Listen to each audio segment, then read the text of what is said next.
네, 반갑습니다. 2023년 2월 6일 월요일 증시 앞두고서 내일은 또 어떤 종목과 섹터들 한번 살펴볼 수 있을지 바로 한번 살펴보도록 하겠습니다.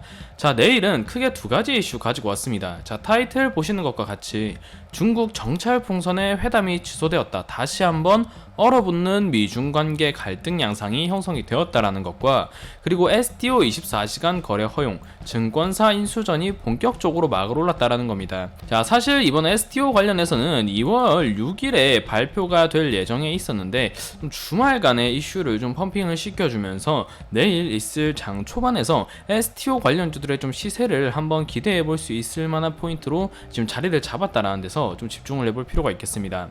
자, 그러면 이 중국 정찰 풍선 이슈와 STO 관련해서 어떤 점을 좀 포인트로 두고 어떤 종목들을 좀 중점적으로 체크를 해야 되는지 바로 한번 살펴보도록 하겠습니다. 자, 중국 정찰 풍선의 회담도 취소가 되었다. 다시 한번 미중 관계가 얼어붙고 있다라는 건데, 자, 미중 관계가 얼어붙는다라는 거는 기본적으로 국내 증시에 있어서는 그렇게 호재성으로 볼 수 없습니다. 국내 증시가 항상 저항을 받을 때마다 불거졌던 이슈 중에 하나가 북한 이슈도 들 수 있겠지만 바로 이 미중 갈등 관계가 그렇게 좋지 못하는 흐름으로 이어질 때마다 국내 증시 조정이 나왔다라는 부분 차후에 설명드리겠지만 일단 인지를 하셔야 됩니다. 자, 내용 간략하게 살펴보겠습니다. 자, 한미 외교장관 회담 직후 열린 공동기자회견에서 정작 미국의 관심은 요런 공동기자회견이라던가 외교장관 회담 요런 게 아니라는 거죠. 미국 본토 상공에서 발견된 중국의 정찰 풍선 문제에 집중이 되었다는 겁니다.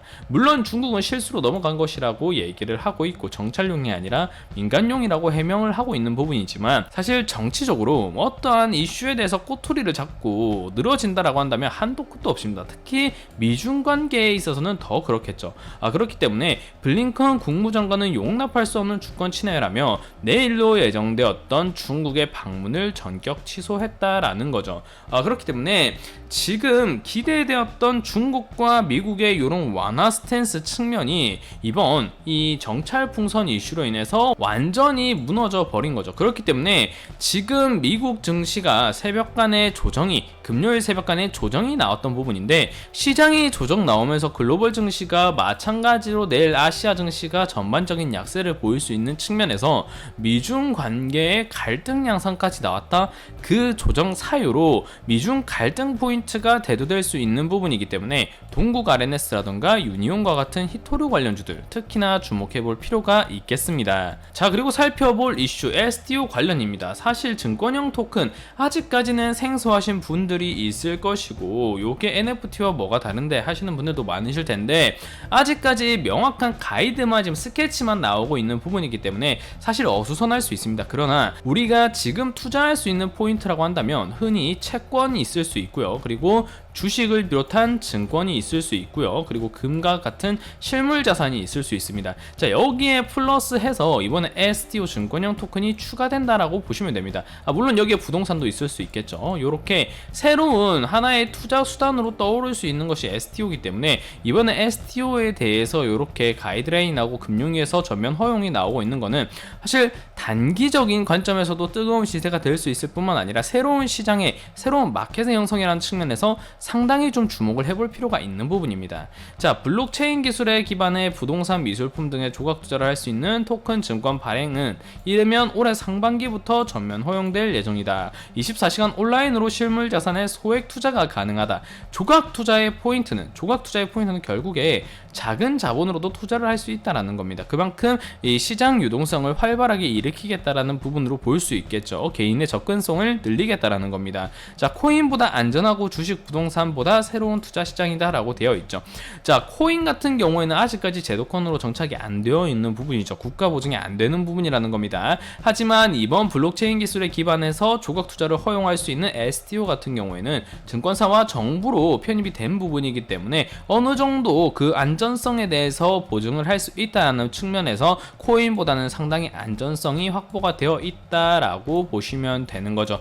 즉 새로운 마켓의 형성이 될 수 있는 측면, 지난 금요일에 사실 STO 관련주들이 상당한 약세를 보인 부분이 있기 때문에 갤럭시아 머니트리와 SK증권 같은 경우 사실 월요일날 해당 이슈가 나올 예정이었기 때문에 월요일 시장에서 좀 반응을 봐야 되는 것 아니냐라고 볼 수 있었는데, 일단은 일요일에 반응이 나와주었던, 일요일에 이슈가 형성이 된 부분이기 때문에 월요일 시초 포인트에서 갭을 가져가면서 좀 시초 강세를 보이지 않을까, 이렇게 볼 수 있겠습니다. 자, 그러면 차트 바로 한번 살펴볼 수 있도록 하겠습니다. 자, 일단 히토류 관련주들 먼저 체크해 볼 수 있도록 할 건데, 히토류 관련주를 체크해 보기 이전에는 반드시 미국 증시를 확인해 봐야 됩니다. 왜냐면 미국 증시를 비롯한 전반적인 증시 약세의 해지성으로 히토류 관련주는 떠오르는 경향이 있기 때문에, 제가 이번에 나스닥이 241선을 돌파하면서 갭 간의 괴리가 크고 요 지지 포인트를 확인하러 조정을 한번 줄 가능성이 높다라고 말씀을 드렸는데, 지금 차익이 나오면서 윗꼬리가 길게 나오면서 241선 간의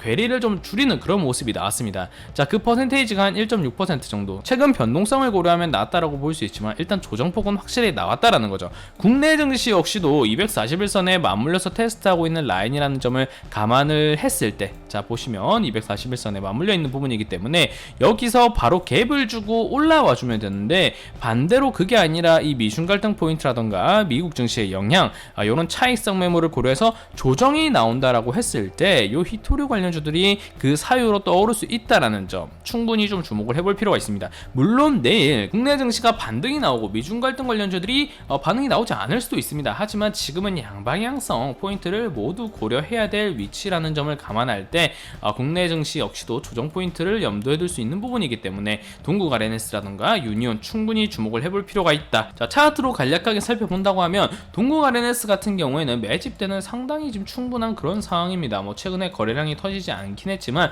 서서히 바닥을 찍고서 중심선 위로 구름대를 찔러줄 수 있는 위치에 올라와 있기 때문에, 만약 내일 시장 조정이 강하게 형성이 되고 그리고 그 사유가 모두 미중 갈등으로 몰리게 된다라고 한다면 상당히 탄력적인 흐름이 최근에 나온 이력이 있는 부분이기 때문에 이 구름대를 한 번에 벗기기는 힘들지 몰라도 단발적인 시세까지는 한번 기대해 볼 수 있을 만한 그런 위치다라고 볼 수 있겠습니다. 자, 유니온 역시도 마찬가지입니다. 매집대는 앞선 동국 RNS와 같이 상당히 좀 양호한 그런 모습을 보이고 있지만 아직까지 거래량이 그렇게 크게 터지지는 못한 모습이었지만, 이 후반부에 거래량이 전일 대비 평소 대비 상당한 시세로 터져주면서 지금 이 중심선을 돌려가는 과정에서 마찬가지로 구름대를 찌르고 밴드 상단선을 터치한 부분, 그리고 오히려 동국 RNS보다 뚫어줘야 될 요 구름대 허리 구간이 얇다는 점을 감안하면 내일 대장주는 오히려 만약 미중 갈등 관련주로 시세가 쏠린다라고 가정을 하면 히토류 관련주로서 유니온이 먼저 대장주 흐름으로 흐름을 세게 가져가고 그 이후로 팔로업이 되는 종목이 동국 RNS가 되지 않을까, 이렇게 보고 있습니다. 자, 그 다음은 STO 관련주입니다. 제가 말씀드렸듯 지난주 금요일에 상당한 조정이 나왔습니다. 그러나 최근 형성되었던 거래량 대비 그 조정폭이 그렇게 크지 못한 거래량의 모습이고, 아직까지도 매집되는 근거래일 대비 최상단치라는 점을 감안하고 241선을 지지를 테스트하고 나서 전환선 윗구간에서 이 아직까지는 물량이 빠졌다라고 보기 힘든 자리에서의 기술적 라인을 지켜주고 있는 부분이기 때문에 충분히 요 전환선이라던가 요 앞선 요 하이대, 앞선이 윗꼬리 포인트를 깨지 않는 구간 정도에서 조정 포인트를 가져간다라고 한다면 내일 아마 갭 흐름을 가져가지 않을까 싶긴 한데, 요 구간까지를 좀 지지 라인으로 체크를 하면서 대응을 한다면 충분히 개인적으로 새 마켓 형성 기대감이라는 측면에서 이 신고가 포인트 다시 한번 노릴 수 있지 않을까, 이렇게 보고 있습니다. 자, 갤럭시아 머니트리 역시 마찬가지입니다. 최근 금요일날 조정을 좀 받긴 했지만 거래량을 확실히 죽여주는 모습이 나와주고 있고 매집되는 최상단치를 이루고 있다라는 점, 241선을 뚫고서 전환선 윗구간에서 위치가 형성이 되어 있기 때문에 마찬가지로 앞선 윗꼬리 포인트들을 깨지 않는 그런 흐름의 라인대가 나온다라고 한다면 마찬가지로 SK증권과 같이 내일은 좀 갭 흐름이 예상되는 부분인데, 이 흐름을 하방 지지 라인으로 잡고 대응을 한다라고 한다면 마찬가지로 신고가 랠리를 충분히 한번 노려볼 수 있을 만한 구간과 최근 급등이 나오는 패턴의 위치, 그리고 앞선 매집형 윗꼬리들을 모두 먹어준 자리이기 때문에 최근에 형성된 매집대를 고려하고 거래량이 컨트롤되는 구간임을 고려한다면 충분히 한번 노려볼 만한 그런 종목이다, 이렇게 볼 수 있겠습니다. 자, 내일은 두 가지 방향에서 시장을 좀 설계를 해야 됩니다. 일단은 새 시장 기대감이라는 측면에서 만약 SDO 관련해서 흐름이 강하게 나오면서 시장 유동성을 야기할 수 있는 부분에 따라서 미국 증시의 이런 하락과 조정 포인트 그리고 미중 갈등 포인트를 해소시켜주는 그런 흐름이 나온다라고 한다면 미중 갈등 관련주는 잠깐 덮어둬도 좋겠고요. 그게 아니라 만약 내일 시장이 미국 증시 영향이라던가 이렇게 전반적인 아시아 증시의 약세가 형성이 되는 모습이 나온다라고 한다면 빠르게 유니온이나 동국 RNS와 같은 종목들 미중 갈등 포인트로 그 사유가 집결될 수 있는 부분이 있기 때문에 한번 노려본다면 내일 시장 한번 공략하는데 무리가 없겠다 이렇게 볼 수 있겠습니다. 자, 그럼 오늘 영상은 여기서 마무리할 수 있도록 하겠습니다. 감사합니다.